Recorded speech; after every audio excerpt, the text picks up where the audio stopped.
Ulun bawakan pada hari ini adalah wudhu. Berwudhu dan bersinarlah. Nanti setelah ini mungkin sekitar jam 10 Ulun buka sesi tanya jawab, boleh seputar materi, boleh juga seputar kesehatan. Mudah-mudahan Ulun bisa menjawab pertanyaan-pertanyaan dari pian-pian berataan. Baik, Ulun Fauzan Mutakin, mungkin bagi yang belum pernah bersua dengan Ulun tugas di Fakultas Kedokteran Universitas Samangkurat dan di Rumah Sakit Islam serta di Rumah Sakit Ulin Banjarmasin. Rasulullah bersabda dalam hadis riwayat Bukhari dan Muslim, sungguh umatku akan diseru pada hari kiamat dalam keadaan bercahaya. Karena apa? Karena bekas wudunya. Jadi yang membedakan antara kaum muslimin dengan yang lain itu bisa terlihat. Salah satunya, kata Rasulullah dari hadis sahih tadi, adalah karena kaum muslimin itu adalah orang-orang yang bercahaya. Kenapa bercahaya? Karena mereka adalah orang-orang yang telah berwudu pada setiap harinya. Ibu-ibu, termasuk bapak-bapak dan para pemirsa yang menyaksikan kajian hari ini, Allah mensyariatkan tentang taharah. Allah telah mensyariatkan tentang kebersucian, bukan hanya bersih. Sehingga innallaha yuhibbut tawwabin wa yuhibbul mutatahhirin. Allah suka orang-orang yang bertaubat. Allah suka orang yang mendekatkan diri kepada Allah. Dan bukan itu aja, tetapi Allah juga menyukai orang-orang yang bersuci. Jadi bukan hanya orang-orang yang suci dalam hatinya atau dalam pikirannya, tetapi Allah juga menyukai orang yang suci dalam jasadnya. Suci bukan hanya sekedar bersih, karena bersih belum tentu suci, karena suci itu ada caranya. Nah, salah satu cara bersuci yang kemudian membuat iri orang Eropa adalah orang Muslim adalah orang yang senantiasa menjaga wudunya. Bapak Ibu sekalian, ibu-ibu yang berada di dalam majelis, pada kisaran abad-abad pertengahan, di mana Eropa pada saat itu dalam keadaan zaman kegelapan. Jadi kalau hari ini kita melihat Eropa, Amerika, orang-orang Barat begitu wow, begitu hebat, kayaknya semuanya serba berada di sana.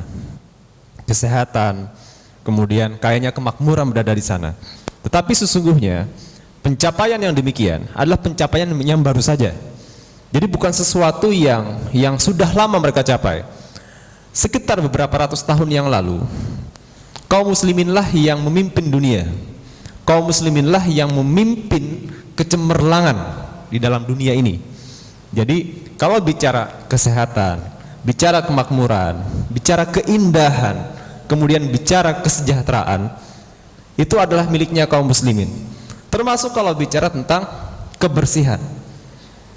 Jadi ketika orang-orang Barat datang ke daerah kaum muslimin, mereka terkejut melihat kaum muslimin yang orang-orang yang pekerja kerasnya pun itu tetap bersih dan tetap wangi. Mereka terkejut bahwa walaupun mereka berkeringat, orang-orang muslimin, tetapi mereka tetap bersih. Mereka juga terkejut, orang-orang Eropa terkejut ketika mereka melancong ke daerah kaum muslimin, kok bisa mereka tidak takut dengan air. Sementara sebaliknya, Bapak Ibu sekalian, orang-orang kaum muslimin yang kemudian datang ke daerah-daerah Eropa karena mereka melakukan futuhat atau penaklukan-penaklukan dakwah di sana, mereka kemudian terkejut. Mereka datang dan mereka harus menutup hidung. Kenapa? Orang-orang Eropa bau. Kenapa bau? Mereka adalah orang-orang yang mandinya 2 kali setahun. Dan sampai sekarang orang-orang Eropa itu adalah orang-orang yang malas mandi, karena mereka takut dengan air. Jadi orang-orang Eropa, kalau pian pernah ketemu sama orang Eropa, mereka memang jarang mandi. Mungkin karena kulit mereka putih aja, jadi kelihatannya masih kada apa-apa, bersih. Kalau kita kan kalau kada mandi sehari aja kelihatan benar. Tapi mereka memang takut dengan air, apalagi pada zaman itu beredar suatu persepsi yang dilandasi oleh sains, kata mereka, bahwa kalau kita mencelupkan diri ke dalam air, maka air dalam tubuh kita itu akan keluar. Jadi bahaya. Kenapa? Karena air tubuh kita ini, kulit kita ini punya pori-pori, Bu. Ada pori-porinya. Kemudian kalau air, kita berendam di dalam air, maka yang terjadi adalah kulit kita akan keluar air di dalam tubuh kita, sehingga kata mereka berbahaya kalau kita mandi, kalau kita banyak mencelupkan diri ke air. Makanya mandi itu adalah suatu hal yang berbahaya, sehingga akibatnya mereka pola menjaga kebersihannya hanya dengan mandi 2 kali setahun. Itu yang terjadi, dan itu yang ditemui dan dicatat oleh kaum muslimin. Maka akhirnya bau Pak. Kemudian kita juga menemukan bahwa sanitasi lingkungan orang-orang Eropa itu sangat buruk sekali. Inilah yang kemudian menyebabkan wabah itu mudah terjadi di daerah Eropa. Jadi maaf, mereka ya. Mereka buang air besar, buang hajat itu ya sembarangan, sehingga daerah yang paling menakutkan mungkin kastilnya bagus-bagus, tapi penumpukan kotorannya di mana? Jadi orang-orang yang datang ke Eropa itu ketakutan, biasanya ketakutan kalau harus masuk ke dalam daerah pembuangan hajat. Apalagi mereka misalnya kalau buang air itu ya ditumpuk di belakang. Tidak ada kayak sekarang ada ada zaman kemudian kan di apa namanya istilahnya, tempat penampungannya itu septic tanknya, ada septic tank, nggak ada, ditumpuk di belakang kayak kita punya kandang ayam kayak gitu, tumpukan seperti itulah yang ditemui oleh kaum muslimin. Maka wajar sekali, jadi gambarannya Eropa pada zaman itu seperti itu. Satu lagi, laundry itu istilah mereka. Jadi mencuci pakaian, mereka tradisinya adalah menggunakan air kencing. Kata catatan sejarahnya seperti itu, wallahu alam. Mereka dengan air kencing.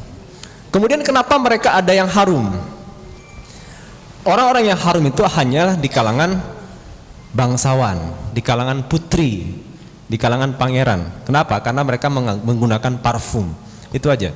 Jadi parfum itu adalah buatan orang Eropa. Itulah yang membuat mereka ada yang masih harum, tetapi sisanya bau, sisanya tidak bersih. Itulah yang membuat itu yang ditemui oleh kaum muslimin ketika harus ke sana. Sementara orang-orang Eropa sebaliknya, kalau ke daerah kaum muslimin, mereka ketemu orang muslimin itu harum, bahkan rambutnya wangi. Kenapa? Harum karena orang muslimin menemukan zat yang bernama sabun. Jadi sabun itu adalah bahasanya kaum muslimin dan penemunya adalah kaum muslimin. Dan kaum muslimin juga yang menemukan sampo. Jadi sampo itu adalah temuan kaum muslimin, sehingga rambutnya bersih, tubuhnya walaupun mereka berkeringat, walaupun bekerja keras seharian, tetap wangi karena menggunakan sabun. Dan satu lagi, mereka adalah orang-orang yang rutin mandi. Dan bukan hanya mandi, kaum muslimin 5 kali dalam sehari mereka berwudu. Nah inilah yang kemudian orang-orang Eropa takjub dengan sudahlah daerah-daerahnya indah, sanitasi lingkungannya bagus, sistem pembuangannya bagus, dan mereka menemukan kebersihan dan keindahan di dalam tubuh-tubuh kaum muslimin. Ini yang membuat mereka berdecak kagum, ya. Jadi mudah-mudahan ini menjadi gambaran bagi kita bahwa kaum muslimin pada saat itu pernah menjadi orang-orang yang jaya, pernah menjadi mercusuar peradaban. Jadi kalau mau lihat peradaban yang maju, daerah-daerah kaum muslimin. Nah, salah satu yang tadi kita bahas adalah kaum muslimin adalah orang-orang yang rutin berwudu. Bapak Ibu sekalian, sebagaimana yang disampaikan dari Hadis riwayat Bukhari dan Muslim, umatku akan diseru pada hari kiamat dalam keadaan cahaya karena bekas wudunya. Nah, kemudian dalam hadis yang lain Rasulullah juga bersabda, begitu juga mereka akan datang pada hari kiamat dengan wajah dan telapak kaki yang putih cemerlang oleh karena bekas-bekas air wudunya, dan aku akan menyambut mereka di tepi telaga Kausar, kata Rasulullah. Nah, dan ternyata Bapak Ibu sekalian, kecahayaan, keindahan, kebersinaran ini tidak hanya di akhirat. Ternyata nikmatnya kita berwudu itu juga telah kita bisa nikmati ketika di dunia. Dan para ahli kemudian akhirnya melakukan penelitian-penelitian tentang bagaimana wudu ini ternyata banyak memberikan manfaat. Catatan pentingnya adalah bahwa berwudu dan bersuci yang kita lakukan bukan hanya karena kesehatan, bukan hanya kita ingin kelihatan bercahaya, tetapi ini karena memang Allah memerintahkan dan Rasulullah mencontohkan. Ahmad Syauqi Ibrahim, seorang dokter peneliti dan ahli penyakit dalam dan jantung pembuluh darah dari London, mengungkapkan, para pakar, kata Dr. Syauqi tadi, telah sampai pada kesimpulan bahwa mencelupkan anggota tubuh ke dalam air akan mengembalikan tubuh yang lemah menjadi kuat, mengurangi gangguan pada saraf, menormalkan detak jantung, kecemasan dan insomnia. Ini kata beliau. Jadi kata Dr. Ahmad Syauqi, ada istilah terapi air. Bapak Ibu sekalian, kalau pernah ke rumah sakit itu ada istilah rehabilitasi medis ya. Jadi kalau kita berobat itu bukan hanya dengan obat-obatan ya. Ada caranya dengan pengaturan diet. Nah, termasuk salah satunya juga adalah dengan cara terapi rehabilitasi, fisioterapi. Mungkin pian pernah mendengar. Fisioterapi itu bukan hanya diurut atau kemudian misalnya dilakukan terapi listrik, tetapi salah satunya di beberapa tempat itu yang populer adalah hidroterapi. Jadi hidroterapi itu adalah pasien disuruh berendam atau pasien disuruh melakukan banyak mencelupkan air ke dalam dirinya atau membasuhkan air ke dalam dirinya, karena ternyata ditemukan bahwa air ini bagus untuk tubuh kita. Jadi banyak ketemu dengan air, membasahi tubuh kita dengan air, ini adalah sesuatu hal yang baik sekali. Profesor Dr. Leopold Werner van Ehrenfels, ini kata-katanya susah. Jadi dia mengemukakan bahwa ada pusat-pusat saraf di dalam tubuh manusia, dan ternyata pusat-pusat saraf itulah yang paling peka. Nah, dia sangat sensitif terhadap air segar. Di mana pusat saraf tersebut? Ternyata pusat saraf itu ada di dahi, tangan, dan kaki. Jadi dahi, tangan, dan kaki ini adalah pusat saraf yang sangat sensitif terhadap air. Maka oleh karena itu, dia kemudian akhirnya menemukan hikmah di balik wudu. Jadi kata beliau, ternyata orang-orang muslim yang berwudu, mereka membasuh secara rutin pusat-pusat saraf tadi. Inilah yang kemudian menyebabkan daerah-daerah tersebut akan merangsang tubuh manusia. Jadi daerah dahi, tangan, dan kaki ini apabila rutin kena air, ini akan menyebabkan keselarasan atau keseimbangan di dalam sistem sarafnya. Ini kata Profesor Dr. Leopold Werner von Ehrenfels. Nah, ini ngalih menyambatnya. Tetapi wallahu masya Allah. Jadi setelah melakukan penelitian ini, nama beliau menjadi lebih mudah disebut, karena nama beliau menjadi Baron Omar. Beliau masuk Islam setelah itu. Nah, kemudian lebih lanjut, ternyata banyak para ahli juga yang melakukan penelitian dan ternyata mendapati bahwa terapi air melalui wudu ini sangat bermanfaat. Apa hikmah-hikmahnya? Yang pertama, hikmahnya adalah melancarkan peredaran darah. Jadi salah satu hikmah daripada wudu yang kita lakukan adalah membuat peredaran darah lancar. Jadi darah kita tahu mengalir lewat pembuluh darah. Pembuluh darah itu di semua tubuh kita ada. Nah, pembuluh darah kita itu arteri itu terdiri dari otot. Ya. Ada otot-ototnya. Jadi pembuluh darahnya itu ada otot-otot yang menyebabkan dia bisa melebar, bisa menyempit. Jadi pian bayangkan di dalam tubuh kita selain jantung untuk sirkulasi darah, ada yang namanya pembuluh darah. Dan pembuluh darah jangan dibayangkan cuma sekedar pipa atau sekedar selang. Dia ada ototnya, sehingga dia bisa melebar, bisa menyempit, melebar, menyempit, melebar, menyempit. Nah, perubahan suhu ternyata adalah salah satu yang menyebabkan pembuluh darah ini bisa melebar, bisa menyempit. Ya. Jadi perubahan suhu. Jadi air bisa menyebabkan perubahan suhu pada bagian tubuh yang pian basahi. Jadi pian membasahi wajah, telapak tangan, kemudian tangan pian, kaki pian, kepala pian, telinga pian. Maka daerah-daerah tersebut akan berolahraga.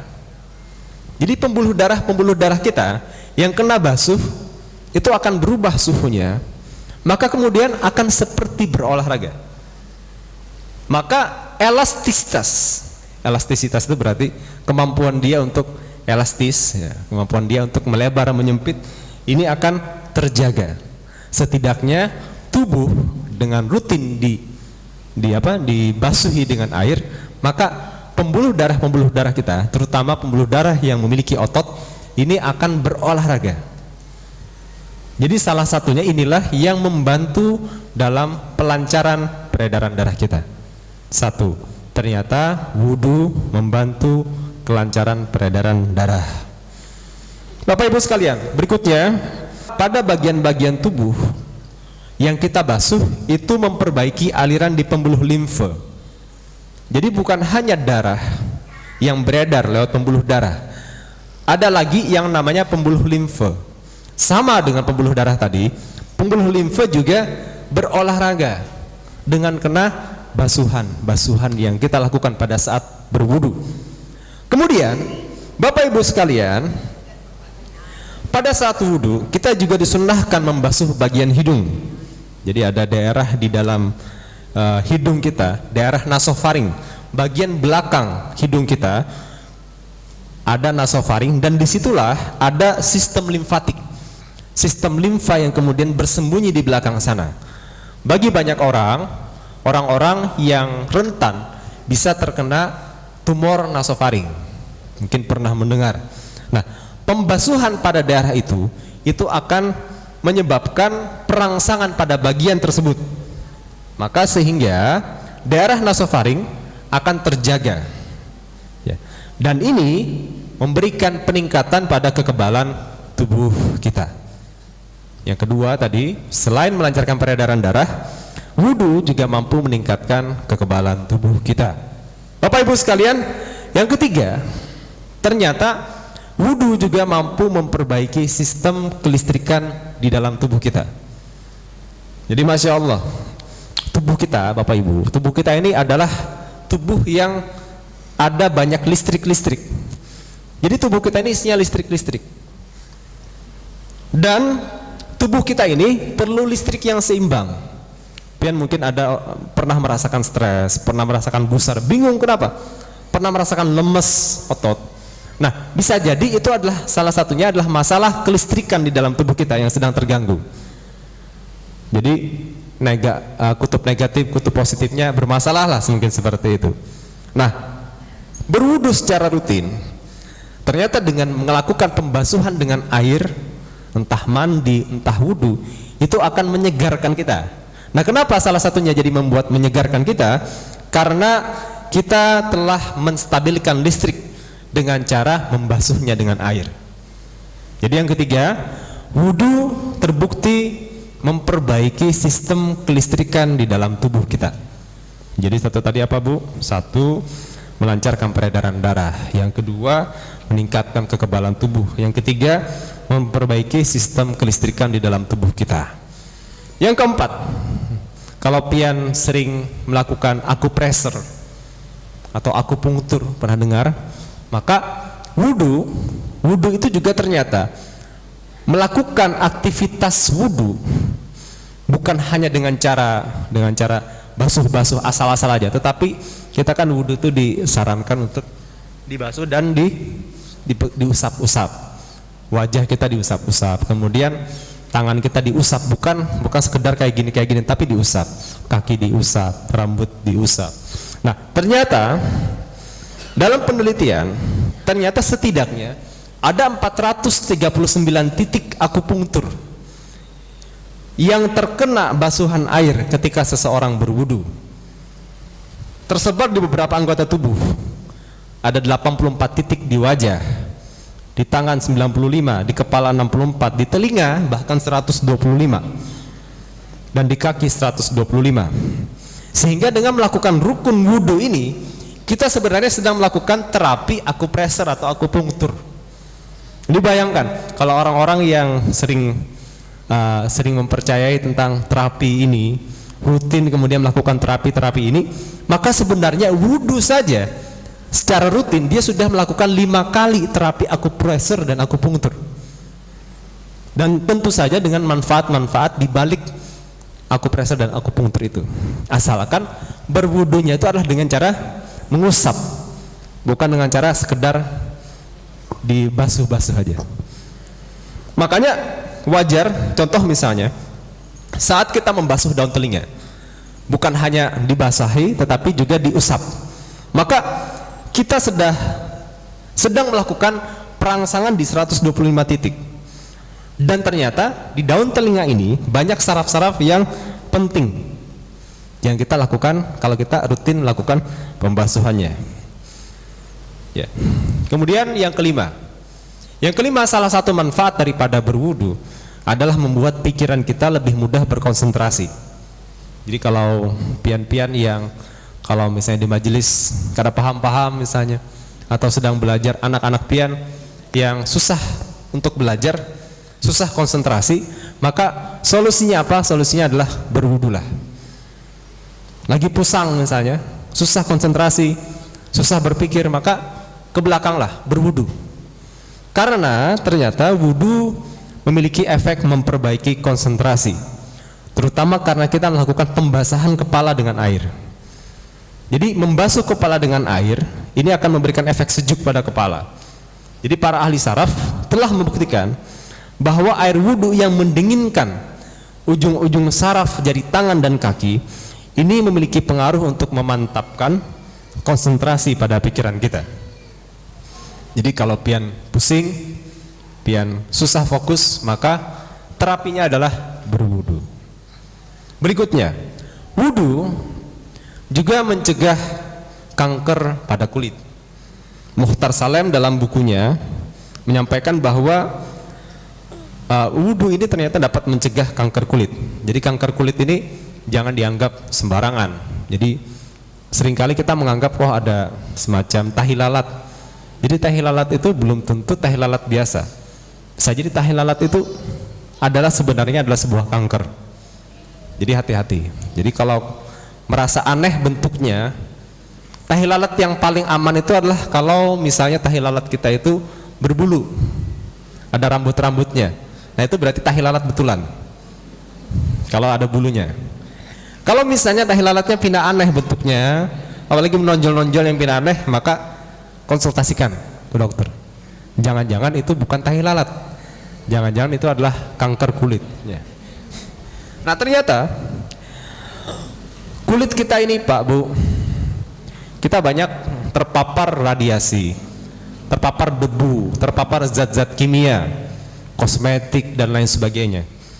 Maka setiap hari ini bisa menempel di kulit kita. Apa solusinya? Solusinya adalah bersihkan secara rutin dengan air. Sederhana sekali. Rutin bersihkan dengan air. Dan pakai bahan apa? Pakai bahan air yang biasa, air wudu saja. Ternyata cukup murah. Mencegah kanker kulit adalah dengan cara berwudu. Berikutnya Bapak Ibu sekalian, bagaimana caranya membuat wajah kita menjadi kinclong? Banyak kemudian ibu-ibu, remaja putri yang kemudian datang ke berbagai macam klinik-klinik kecantikan untuk mendapatkan wajah yang bercahaya, wajah yang kinclong, atau wajah yang glowing. Nah, pengen cakep, ternyata tidak perlu repot. Ternyata wudhu ini membasuh wajah secara rutin itu akan meremajakan sel-sel kulit di wajah kita, sehingga terbukti dengan meremajakan sel-sel kulit kita, terutama yang di wajah, itu akan mencegah timbulnya keriput. Walaupun keriput itu pasti Pak ya, nggak mungkin keriput itu nggak ada, tetapi setidaknya akan lebih lambat, akan tercegah secara lebih dini. Dengan cara apa? Bukan dengan cara promosi macam-macam, produk ini, tetapi dengan cara berwudu. Murah. Rahasia awet muda ternyata adalah sering-sering berwudu. Kemudian apa lagi? Ini udah berapa ini? Menjaga kesehatan mulut dan gigi. Bapak Ibu, ternyata daerah yang paling banyak kumannya di dalam tubuh kita adalah di daerah mulut. Maka sunnah wudhu adalah salah satunya adalah menggunakan siwak, atau sunnahnya juga berkumur-kumur. Orang-orang yang tidak berwudhu maka dia akan sedikit sekali berkumur-kumur. Kalau kita mungkin paling kadang kan 5 kali kumur-kumur, kemudian tambah gosok gigi. Makanya orang-orang Islam mestinya adalah orang-orang yang lebih terjaga kesehatan mulutnya. Bahaya kuman-kuman yang ada di sini kalau dibiarkan akan merusak. Jadi salah satu efek daripada wudhu adalah menjaga kesehatan mulut dan gigi. Apalagi wudhu juga mencegah penyakit saluran pernafasan. Jadi salah satu lubang yang jadi sasaran masuk penyakit juga adalah lubang hidung. Bakteri, virus, debu, dan lain sebagainya itu bisa masuk lewat lubang hidung kita. Ada sebuah penelitian oleh Muhammad Salim. Dia melakukan penelitian terhadap ratusan hidung. Nah, ini orang nggak ada kerjaan berarti ya. Hidung-hidung diteliti.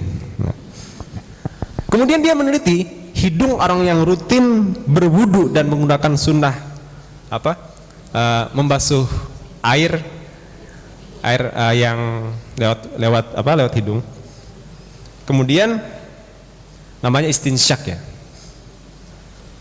Jadi orang-orang yang rutin berwudu dibandingkan dengan orang-orang yang tidak rutin melakukan istinsyak. Dia ambil zat yang ada selaput lendirnya, kemudian dia menemukan bahwa orang-orang yang tidak rutin melakukan istinsyak, warna hidung mereka memudar dan berminyak. Kotoran debunya lebih ke dalam serta rongga hidung mereka lengket permukaannya dan berwarna gelap. Sementara orang yang istinsyak, rongga hidungnya lebih cerah, cemerlang dan lebih bersih. Jadi ini salah satu sunnah yang seringkali tidak dilakukan orang atau lupa dilakukan orang, dan ternyata bermanfaat untuk menjaga saluran pernafasan kita. Berikutnya apa? Orang-orang yang sering marah, kemudian sering stres, sering emosi, maka relaksasi itu tidak mesti dengan meditasi. Jadi orang-orang yang kemudian banyak melakukan healing ya Bu ya, ada istilah healing, kemudian banyak tamasya kemana-mana, kemudian pergi ke mall untuk healing gitu ya, untuk menghilangkan stres, kemudian jalan-jalan ke kafe.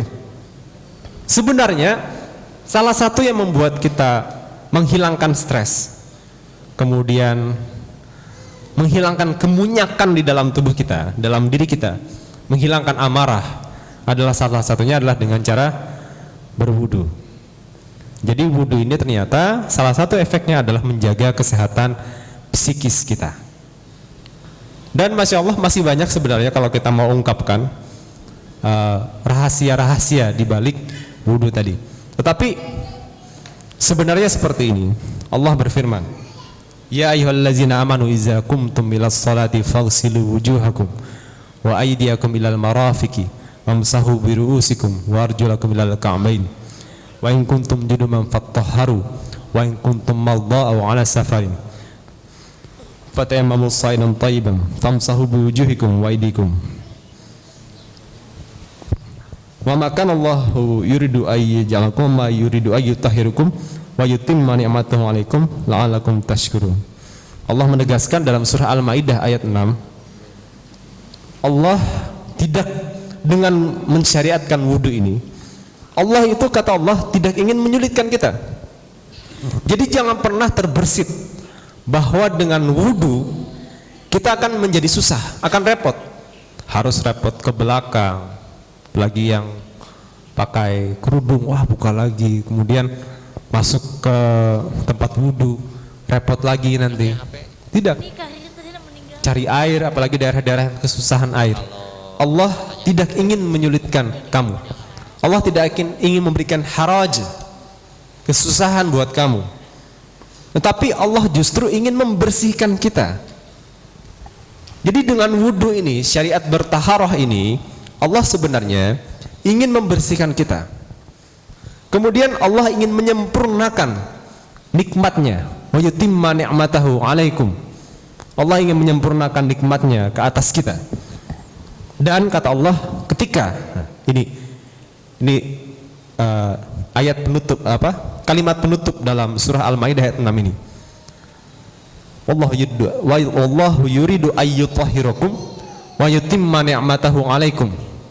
Setelah Allah membersihkan kita dan setelah Allah menyempurnakan nikmat-nikmatnya tadi kita sudah membuka sebagian nikmat-nikmat daripada berwudu, maka kata Allah, buat apa?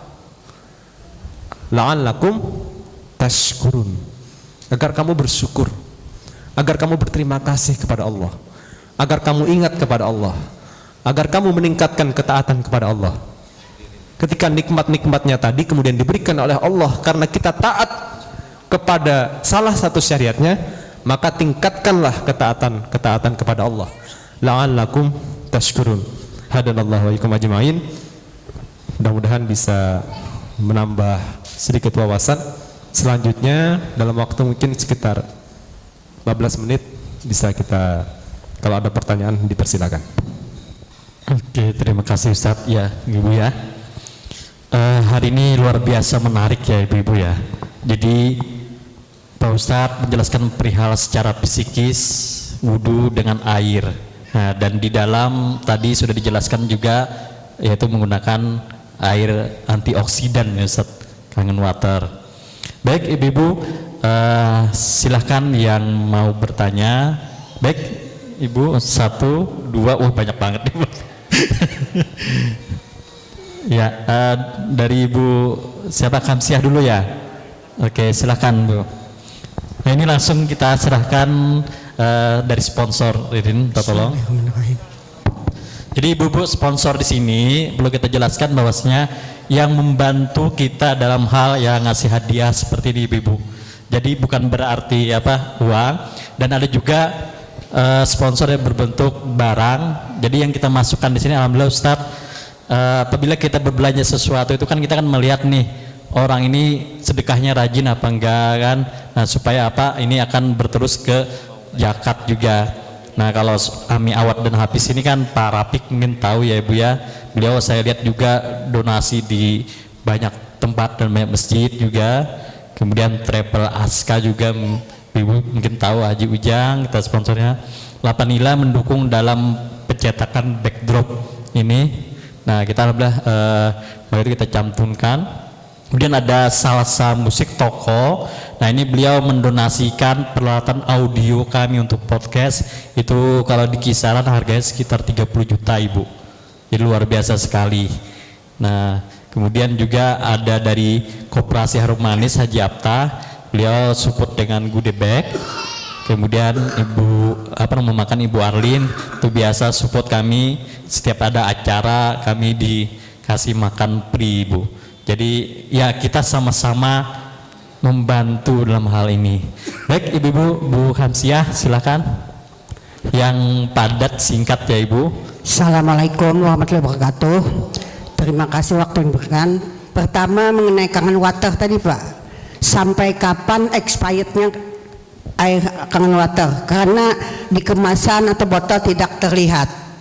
Yang kedua, apakah sampai sekarang orang-orang Eropa kehidupannya masih apa yang disampaikan dokter tadi sampai sekarang? Karena saya tidak pernah ke Eropa. Mohon penjelasannya. Baik Ibu. Perihal kangen water, perihal kangen water nanti bisa dijawab Ibu Wardah nanti setelah sesi acara ini Bu. Mungkin yang kedua ya Dok ya. Ya. Tadi yang travel tadi bisa mungkin ikut travel yang tadi ya ke Eropa jalan-jalan. Langsung dapat door prize ke Eropa. Ya, masyaallah. Ke Turki. Nah, kan Eropa Turki. Jadi Ibu, ya Turki Eropa sudah berubah. Eropa sudah banyak berubah. Jadi yang kita bicarakan tadi itu Eropa zaman pertengahan, ketika mereka dalam bahasanya the dark age, masa kegelapan mereka. Kemudian mereka ketemu dengan banyak menimba ilmu di daerah-daerah kaum muslimin. Akhirnya terjadilah Renaissance pada setelah abad pertengahan tadi, abad 15, 16, mereka kemudian banyak belajar. Dan sejak abad terutama 17, 18, 19, maka Eropa mulai melakukan perubahan-perubahan. Maka akhirnya kaum muslimin meninggalkan agama mereka. Jadi kaum muslimin udah mulai terpuruk pada sekitaran abad 18, 19, mereka sudah jumud, banyak yang meninggalkan ajaran Islam. Sementara orang-orang Eropa banyak yang sudah mulai meninggalkan agama mereka juga. Karena yang membuat mereka jumud adalah ajaran-ajaran yang selama ini mengungkung mereka.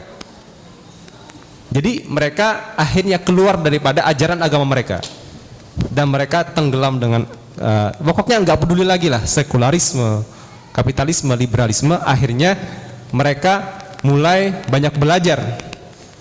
Akhirnya justru mereka maju ketika meninggalkan agama mereka, dan kita mundur ketika meninggalkan agama kita, hingga akhirnya kekhilafahan Islam kemudian runtuh pada tahun 1924 berkat serbuan-serbuan dan perusakan-perusakan pemikiran oleh orang-orang Eropa. Maka akhirnya Eropa bisa melejit pesat, sehingga hari ini kita melihat kebersihan mereka, kita melihat bahwa mereka megah-megah bangunannya. Nah itu ternyata sudah berubah, dan sekarang kaum muslimin banyak yang mengalami degradasi, banyak mengalami kemunduran. Salah satunya adalah karena meninggalkan ajaran Islam. Mungkin begitu. Mudah-mudahan kita bisa membalikkan lagi. Kita semakin dekat dengan ajaran Islam, kemudian mau banyak belajar, insya Allah kegemilangan peradaban kembali menjadi milik kaum muslimin. Itu tema minggu depan ya. Iya, lanjut minggu depan ya Ibu-ibu. Jangan lupa tetap hadir station di Al Mujahidin. Baik, silakan Ibu yang megang mic ya nih. Nanti digilir Ibu ya. Assalamualaikum warahmatullahi wabarakatuh. Waalaikumsalam. Pertanyaan saya mengenai kesehatan Pak Dokter. Selain Pak Dokter, Pak Ustadz juga ya, mengenai jantung. Apakah jantung itu, orang yang asma itu berkaitan dengan jantung penyakitnya gitu? Yang kedua, mengapa seorang wanita yang masih lajang berpenyakit jantung dilarang menikah? Itu alasannya, mohon dari Pak Dokter atau Pak Ustadz. Terima kasih. Assalamualaikum warahmatullahi wabarakatuh. Oke, baik Bu, terima kasih Bu. Yang pertama tadi apa? Pertama Asma, tadi ya. perihal antara asma dengan Ya, jantung. jadi kalau istilah lama itu ada asma kardiale, ada asma bronkiale. Tapi sebenarnya istilah ini tidak terlalu tepat.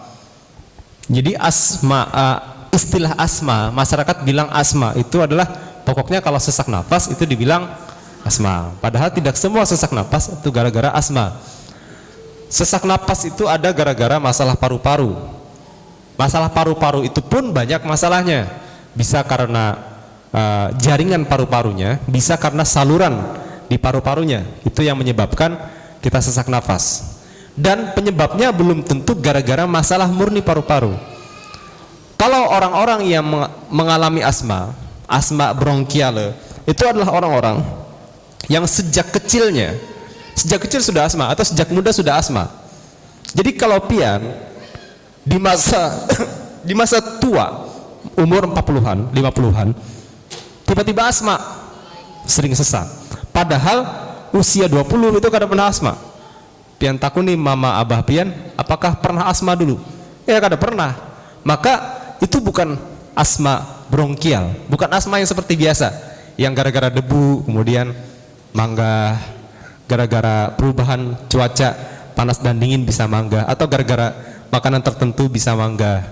Nah itu kalau usia 40-an, 50-an kena asma, maka curigalah salah satunya adalah bisa jadi karena masalah jantung.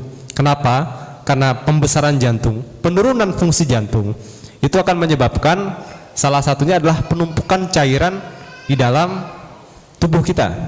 Dan salah satu tempat sasaran menumpuk cairan itu adalah di paru-paru. Sehingga aktivitas yang berat sedikit itu akan bikin manggah. Kemudian banyak minum akan bikin manggah. Emosi bisa bikin manggah. Maka periksakanlah diri pian, mungkin bisa jadi itu adalah masalah jantung. Wallahu a'lam. Yang kedua tadi, apakah yang lajang binian yang menderita jantung jangan kawin, jar siapa? Hadista. Kedada. Pian aku aja kalau masih. Kedada jar Ustaz lah. Kedada petang-tangatan. Oke. Jadi penyakit jantung tuh macam-macam. Ada beragam penyakit jantung, bukan hanya penyakit jantung koroner atau penyakit jantung gagal jantung yang sering pada usia tua. Ada penyakit jantung yang bisa mengenai usia anak-anak, bisa penyakit jantung bawaan atau penyakit jantung rematik yang bisa di usia 20-an, 30-an. Nah, anak-anak yang menderita penyakit jantung bawaan, kemudian dia terus mengalami penyakit jantung bawaan sampai tua, ya sudah, dia sudah membawa sakitnya itu. Mungkin bisa saja diterapi dengan operasi. Tapi banyak yang kemudian tidak menempuh jalur operasi. Maka dia terus mengalami sakit jantung bawaan. Macam-macam dari yang ringan sampai yang berat. Tidak ada halangan dia buat menikah. Nikahkanlah, Pak Bu. Kalau pian punya saudara yang mengalami penyakit jantung bawaan, punya anak, atau pian sendiri penyakit jantung bawaan, menikahlah. Gak ada masalah. Kalau ada seorang laki-laki baik-baik yang melamarnya, maka nikahkanlah, gak ada masalah. Cuma memang tetap orang-orang yang sudah kena penyakit jantung bawaan mesti harus tetap kontrol ke dokter, kemudian dinilai. Satu, dinilai apakah dia bisa melakukan aktivitas berat. Misalnya berarti kan kalau dia aktivitasnya berat itu bisa manggah, bisa serangan. Nah maka ya jangan berat-berat aktivitasnya, jangan disuruh angkat-angkat galon misalnya, itu berat. Atau misalnya aktivitas-aktivitas yang lain. Kemudian bisa jadi nanti yang perlu diwaspadai adalah kalau dia sudah penyakit jantung bawaan yang berat adalah ketika dia hamil. Ketika dia hamil dan ketika dia mau melahirkan. Apakah boleh hamil? Boleh. Apakah boleh melahirkan? Boleh, tetapi dia harus betul-betul dijaga oleh dokter kandungan. Bagaimana caranya kehamilannya selamat, bagaimana caranya kelahirannya juga selamat. Itu aja. Tidak ada betang-tangatan. Ya. Gitu ya. Ya. Ya, sebelah sini. Nah, Ibu di belakang megang mic. Silakan, Bu. Assalamualaikum warahmatullahi wabarakatuh. Waalaikumsalam. Ya, pertanyaan ulun nih ada seputar ada asmanya juga. Anak ulun itu kan lakian remaja. Lakian, anak ulun lakian, umur 17 tahun. Dia itu sangat menjaga wudunya, Ustaz. Tapi kan itu apa namanya, katanya apa ya, kalau hidung itu tersentuh tuh pasti bersin. Pasti wahin gitu, Ustaz. Jadi merah hidungnya. Jadi apa namanya, wudunya itu kayaknya nggak ada pernah memasukkan air ke dalam hidung. Ya. Nah, jadi kan ini ada yang menyarankan ujarnya mandi sebelum subuh. Sedangkan orang itu kalau mandi kayak banyu dingin, kayak kedinginan kayak itu, nah menggatar, malah tambah jadi asma. Jadi biasanya kadang masih dibaluri minyak kayu putih awaknya tuh. Makanya Jun apa namanya lah yang terbaik itu kayak apa gitu nah untuk menjaga kesehatan Inya tuh. Ya. Semua orang itu kan unik Pak Bu. Jadi tidak ada yang sama. Jadi masing-masing punya kasus yang berbeda-beda. Jadi pada kasus anak pian ya tidak bisa disamakan dengan orang-orang yang lain. Jadi apakah semuanya rutin harus melakukan istinsyak? Tidak juga. Ya berarti kan dikonsultasikan. Kalau misalnya masalah hidungnya ini memang sangat bermasalah ya berarti tanyakan dulu ke dokter telinga, hidung dan tenggorokan, dokter THT. Cari tahu masalahnya seperti apa. Kalau dia adalah orang yang alergian, ya berarti hal-hal yang membuat dia alergi. Jadi ada beberapa cara untuk mengatasi alergi itu. Bisa dengan cara banyak merangsang alerginya. Jadi ada salah satu cara, rangsangin aja. Jadi nanti akan hilang kayak gitu. Tapi ada juga dengan cara hindari semuanya. Hindari semua yang menyebabkan dia alergi. Kalau dia alergi ayam, banyaki aja makan ayam misalnya, karena hilang. Ada yang teori kayak gitu. Ada yang teorinya adalah justru hindari semuanya supaya dia nggak kena. Nah, pian ikut yang mana? Tapi konsultasikan aja. Jadi termasuk misalnya masalah mandi pagi tadi. Ya udah biasain aja. Nanti lama-lama dia akan beradaptasi. Ada yang seperti itu. Tetapi ada yang mencari aman. Cari amannya adalah kalau begitu hindari. Selama masih bisa dihindari, pakai air yang hangat. Atau ya udah nanti aja mandinya kalau sudah siang. Ya kada wajib juga. Kan kada wajib harus mandi di subuh hari. Kada apa-apa, misalnya mandinya agak siangan. Kada masalah kalau itu memang malah membuat dia malah menjadi asma. Mungkin kayak gitu yang ulun bisa jawab. Tapi selebihnya mungkin anak ibu mesti diperiksakan lebih lanjut aja ya. Baik, Ibu di sebelah sana masih lebih terangkat. Ya, Bu. Satu lagi aja. Satu lagi ya Bu. Nah, 30 hari. Assalamualaikum warahmatullahi wabarakatuh. Mengenai wudu yang melancarkan peredaran darah. Bagaimana kalau ada pasien yang menderita kolesterol trigliseridnya tinggi, kemudian ada diabetesnya, apakah bisa diterapi dengan air atau wudu? Entah mohon penjelasannya. Terima kasih. Assalamualaikum warahmatullahi wabarakatuh. Waalaikumsalam warahmatullahi wabarakatuh. Jadi orang-orang yang memiliki kolesterol tinggi, trigliserid tinggi, diabetes, ini memang resiko terjadi namanya aterosklerosis. Aterosklerosis itu adalah penumpukan plak.